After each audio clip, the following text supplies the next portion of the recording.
Good, thank you. Wow. So? We got, how do I look? Do I look okay? I see these videos and I've got a wonky collar and, there we go. All right. All right, what can you tell us about the story? Nothing. I can tell you that the story is great. It feels like a real movie. It's not pieced together from any particular comic book story, which I think sometimes limits, constricts these films a little bit if they're trying to translate a comic book story. Comic book writing is very different from, writing for movies and television, and I've done both. I've written 19 issues of Cyborg for DC. They're both really great art forms, but they're both very different. So sometimes when you try to translate from one medium to another, it gets a bit, when you get on the screen, it's a little bit choppy. It's a little bit erratic. We did not have that limitation. We borrow from a lot of comic book stories, but we were able to tell a full movie, a linear story that originated with us, and I was really thrilled that was going to be the case, because that's the way I think a movie should be written. And consequently, it just feels like a good, strong movie to me. I mean, when I was watching it, I knew what was going to happen, and it still felt like a really good, strong movie to me. So there you go.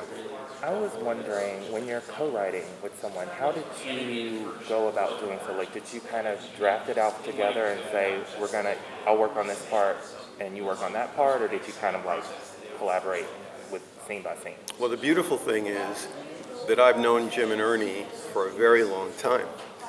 Jim Krieg and Ernie Altbacker, and we are good friends, and we write in a similar fashion. So when Jim came to me and said he wanted me to do this, and I said, he said he wanted me to do it with Ernie, I thought, well, this is going to be a party. This is going to be fun. So that was the first step. The second step was we got together, actually we all got together and went to a screening of Apocalypse Now, which is a movie that I know by heart because I actually went to a pre-release screening of it when it first came out. Stood in line for 4 hours, so it's a movie that I know really well. But that got us into the mood and the spirit of what we wanted to do with this film. So we all did that together. We all had a nice outing. Then Jim, Ernie, and I thrashed out the plot, which is, again, just three people who think alike, having a really good time figuring out what the story was going to be. And then after that, when we had the story locked in kind of a beat outline form, Ernie took the first half, and then I wrote the second half. And then we got notes. We joined it together, and we got notes. And then I did a pass from beginning to end. So I rewrote a lot of the first half, and I rewrote a lot of my second half. And then what happened after that, I don't know. I think Jim might have done a pass. I don't know if Ernie touched it again, but I think really after that it was Jim. It went very easily, very smoothly. My joke is that I'm still waiting for the bad notes. Maybe after the screening they might hand me the bad notes. No, we really, one of the easiest projects I've ever worked on. You said a little earlier that you borrowed, you looked at different stories. Is there one in particular that really inspired this? Well, the first thing that Jim did was he handed me, the way that it went was, Jim said to me one day, we were having lunch, and he said, I want you to work on something. I said, great. About a year passed, and then he said, I want you to look over this Neil Adams, Denny O'Neil, Green Lantern, Green Arrow. He handed me the softcover compilation. He didn't have to because I actually had picked up the comics when they first came out. I'm an old guy, so I was there when the comic came out. I was there. I know what it felt like for there to be that implosion of wow, or explosion of wow, this is amazing. So that wow, this is amazing was what we knew we wanted to bring to this movie, this wonderful relationship between Green Lantern and Green Arrow, even though it's a different Green Lantern. We took a little bit of that, and we took some other stuff that you'll see if you haven't already, but mostly it's a story about Jon Stewart. It introduces him to a generation that grew up with him on Justice League, has been waiting for him to end up in one of these big screen movies. And that was the mandate, was to tell his story and tell it really well.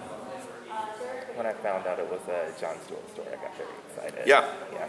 yeah. Well, see, that's why I'm excited, because I think it's been long overdue to do this character. I've said this before, I'll say it again. I am the first black TV animation writer, first black staff writer when I was at Hanna-Barbera, first black showrunner, when I did Spider-Man, the animated series.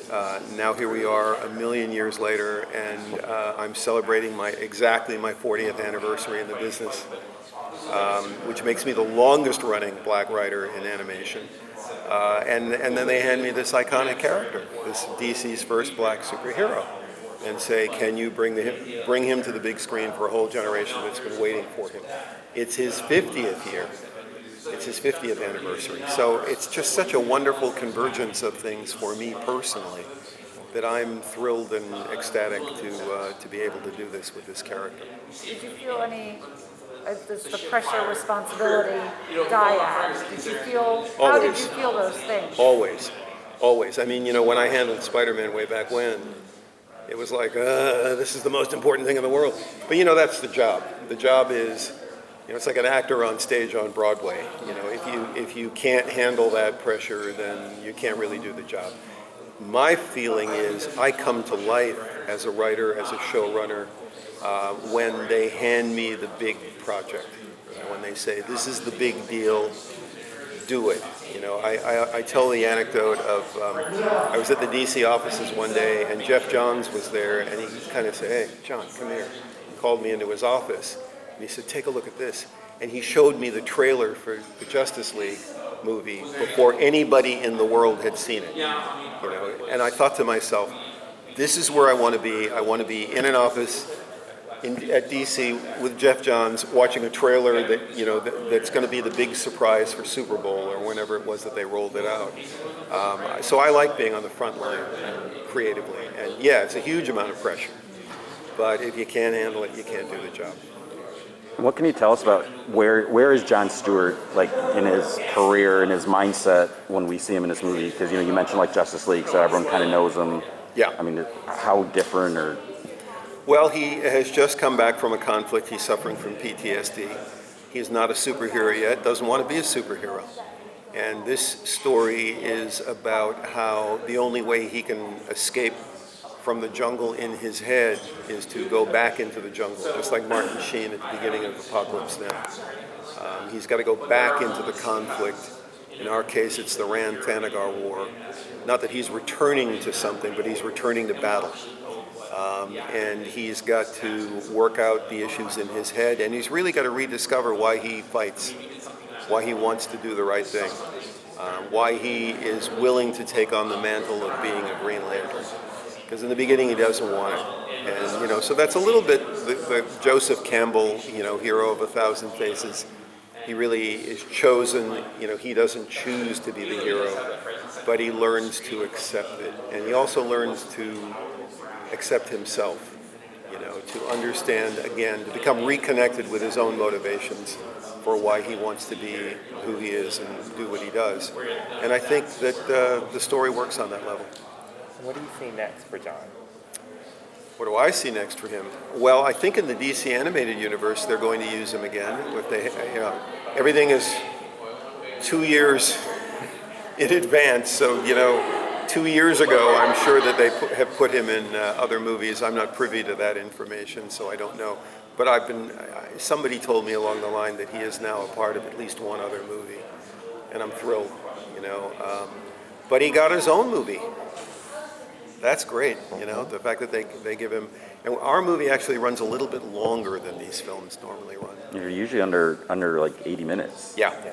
We have so much good stuff. I was talking with Butch about that when we were eating lunch just a little while ago. Ours runs a little bit long because there was a lot of good stuff going on, and I like the way they tightened it up. I think they really made it better. So I'm pretty happy right now. Do you think that this could be his stepping stone into live action? Wouldn't that be nice? I think he is now going to be. Now, I don't know for a fact because I'm not privy to that information, but I believe there's a Green Lantern TV show being developed right now, and I'd be really surprised if he wasn't a part of it. So, So I'm curious about history of the characters. You had obviously mentioned you have a very long career in animation. Yeah. And I've always been fascinated by how do you bring characters like that with a long history into, for lack of a better word, the modern world, but still stay respectful to 20, 30, 40 years. It's got to be very tough. It can be. I was lucky when I did Spider-Man. I had the character just before the digital era. So in a way, we could replicate a lot of what had gone on in the 60s. So, he didn't have to be carrying a cell phone and he didn't have to be working on computers that much. In this case, I think there was a lot of room because I don't really think that Jon's background had been fully explored. I really kind of felt like we weren't constrained by much of what had gone on in the comic book. Starting from the beginning in terms of him getting his powers. I don't know, I guess, we just I didn't personally feel like there was too much baggage that I had to pay attention to. We got him into outer space fairly quickly.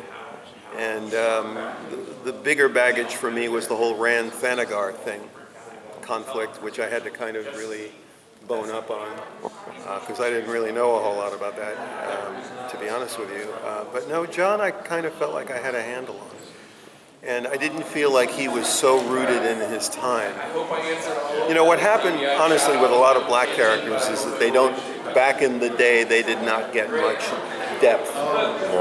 So if you're talking about Peter Parker, or if you're talking about Superman, there's just so much depth to play with. But as I recall, Jon Stewart was introduced in the comics and then disappeared for a really long time.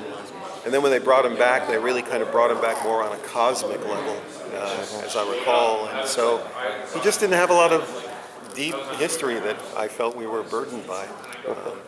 You may know better than me if you're more of a comic book geek, but no, I didn't really feel that he was terribly burdened by too much of a backstory. How would you describe when you first saw, like, opening scene, when you watched the movie, like, seeing here's Jon Stewart in his own movie? Last question. Yeah, I was thrilled. I mean, the job that Butch did bringing this to life exceeded my expectations. And I'm so used to, I've been in TV animation for a very long time. You write your heart out, and then it gets animated overseas, and you got the Z team. You got the guys who can't animate, and you go, oh my God, that was going to be the greatest story ever, and it looks like crap. In this case, everything looked better than I expected. So I was thrilled. I'm going to be thrilled tonight. I deliberately have not watched it for a while. I've seen it, but I haven't seen it for a while. So. All right, well, thank you.